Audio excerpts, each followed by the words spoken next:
Bağlılık bizim içki, can dünyamızda bağlılık. Ne de atat da? Cudadal kulub, жүректерін тазалайды.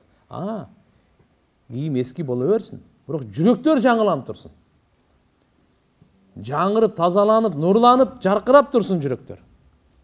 Мынал жерге мани бергіледі. Имам Ғазали рахимахулла айтқанда, сіздер сағыртан кешке ушул қарын деле ойнайсыңар. Bir қарыш жоғары жақтағы неш ойлап ойсаңар.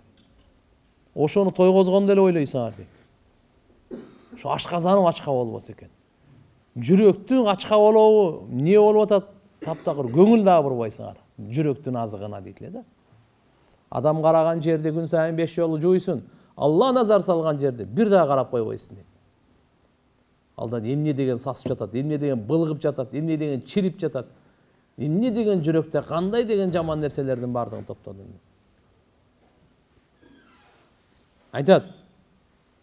Аллаху акбар.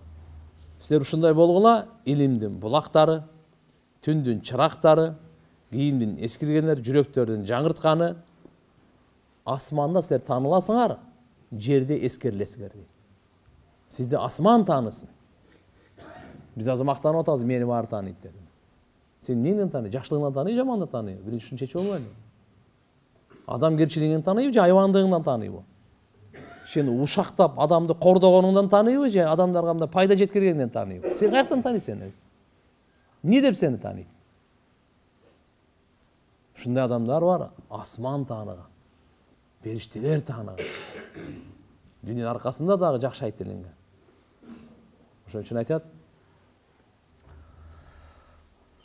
алымдар тирүүлөр өлсө дагы, надандар, өлүктөр тирүү болсо дагы. Алымдар, мынакей уламалар, илим алгандар. Илимге эмне үчүн кызыктырып атам?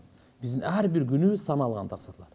Ар бир күн сөзсүз эле биз медресени бүтпөсөк дагы, башка болсо дагы, өзүбүзгө тиешелүү акыйда илимин, өзүбүзгө тиешелүү ибадат илимин, өзүбүзгө тиешелүү ахиретибиздин илимин, адал арам илимин, жуунганга, тазалыкка, кийингенге, акча тапканга, акча сарптаганга бардык илимин өзүбүзгө жараша албасак болбойт. Бул фарз. Фарз айын бул. Тазалык фарз айын бул. Мирас илими фарз айын бул. Адам өлдү, кантип жуйбуз, кантип кепиндейбиз, эмне кылабыз, кантип көмөбүз? Жаназа намазынын дуасын билесизби? Кандай сизге атаңыз бар, апаңыз бар, бир тууганыңыз бар, бала чакаңыз бар, эртеге акыркы сапарга окуп атканда жаназа намазын билбесеңиз кантесиз? Кантесизби? Биз алышыбыз керек да демек. Убакыт өткөрбөй илим алайлы. Илим дагы амал менен, илим дагы түшүнүк менен, илим дагы таквалык менен, илим дагы дават менен болсун. Вот ошондо анан Кудайга шүгүр, иншалла, Алла субханаху ва таала жүрөгүңүзгө ушунча рахат берет. Байлар, хандар таппаган рахатты сизге Алла таалам ибадат менен берет мындай.